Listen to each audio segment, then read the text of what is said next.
Hello Friendos and welcome back to my channel. So today I'm going to be reviewing for you guys the brand new Gucci Flora Gorgeous Magnolia, and I'm going to be comparing it to its sister perfume, the Gucci Flora Gorgeous Gardenia. I'm thrilled to get this video started. Go ahead, hit like if you're excited, subscribe if you have not done so already. I do plenty of perfume reviews here on my channel, and guys, just stay tuned.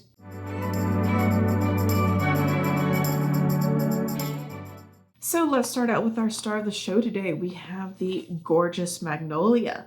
So this packaging is beautiful. And of course I've taken it out of its package, but I just wanted to show you how it comes. So this is the 1.7 fluid ounces. And then we see the Gorgeous Gardenia. Now this one I only bought a 1 ounce in, and I will be revealing later why this one is a like, why this one is a love. But just side by side, you can see it's the same floral design. We do, however, have a different background color, and we have a little bit of variation in the different flowers. However, I just want to point out, I don't think any of these are gardenia, and I'm positive none of these are magnolia. So it's just interesting to me that they don't change up those flowers, but they will make the effort to change up some of the flowers.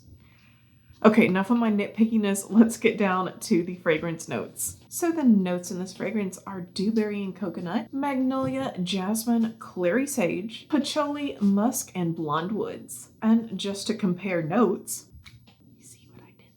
then for Gorgeous Gardenia, the notes are pear blossom, red berries, and Italian mandarin, gardenia, jasmine, and frangipani, and lastly brown sugar and patchouli. So the only two notes that are the same in both fragrances is going to be the patchouli and the jasmine. And with that said, these are definitely sister fragrances. If you like one, you're likely to like the other. And I know that some of the notes seem so different, but honestly, those two notes are very prominent in both fragrances. Both the Gardenia and the Gorgeous Gardenia and the Magnolia and the Gorgeous Magnolia are kind of an afterthought in my opinion. And look, I'm not normally a floral girl. Now, don't get me wrong, I have floral perfumes, but most of them are mixed with other things. They're not floral forward, the majority of them. And these are very floral, and it's a surprise that I like both of them. But there's different reasons why I like each of them. So the reason that I like the Gorgeous Magnolia a little bit more than Gorgeous Gardenia is because this one is a little bit more well-rounded.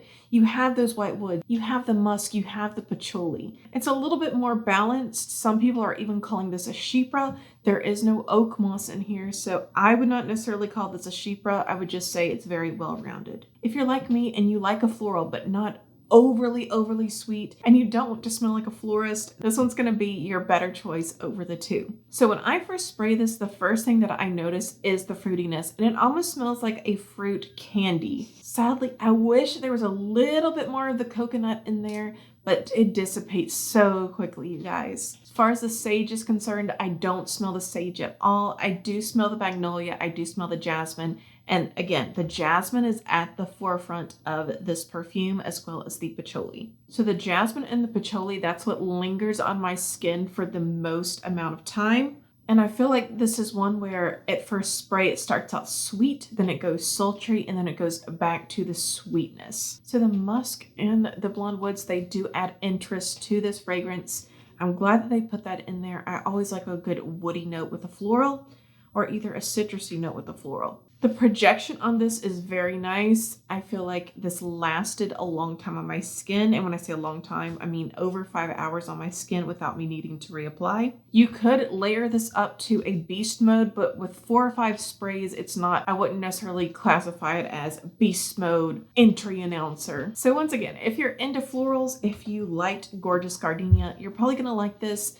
I will say though, if you don't like patchouli, don't think that it's not there. This smells strongly of patchouli, and while it is a good patchouli in my opinion, don't chance it, friendos. Go and smell it for yourself. I would not blind buy this if you are someone who is not into patchouli or jasmine as well. Okay, so that's all I have to say about this one. Now I'm gonna make a little bit of a comparison to Gorgeous Gardenia. I've not reviewed this on my channel before, but I know this has been out for a while, so I'm gonna go at this at a very rapid pace. The difference in this one is even more more floral forward than Gorgeous Magnolia. It doesn't last on my skin quite as long. This lasts on my skin for about 3 hours and then I feel the urge to reapply. But this fragrance is also very buildable, where I feel like it's almost in that beast mode category of sillage. This one also has a little bit more of a perfumey smell than Jasmine, especially in the opening.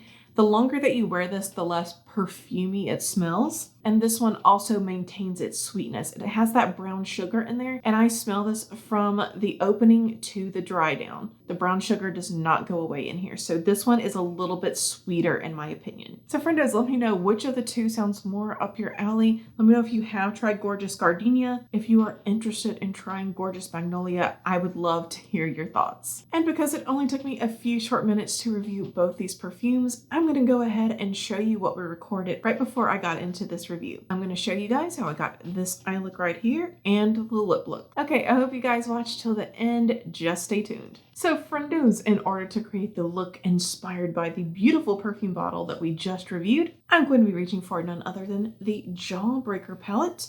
And then I also have from Jeffree Star Cosmetics the eye gloss powder. We're going in with the shade Hand Spun Love. Check her out.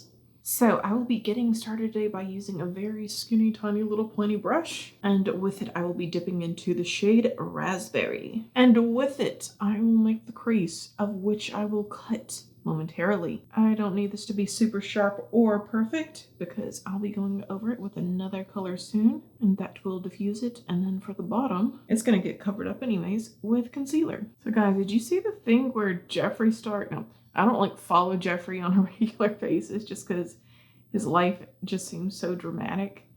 But did you guys see where his neighbor, well, he alleges that his neighbor tried to kill him by running him off the road? That's wild stuff.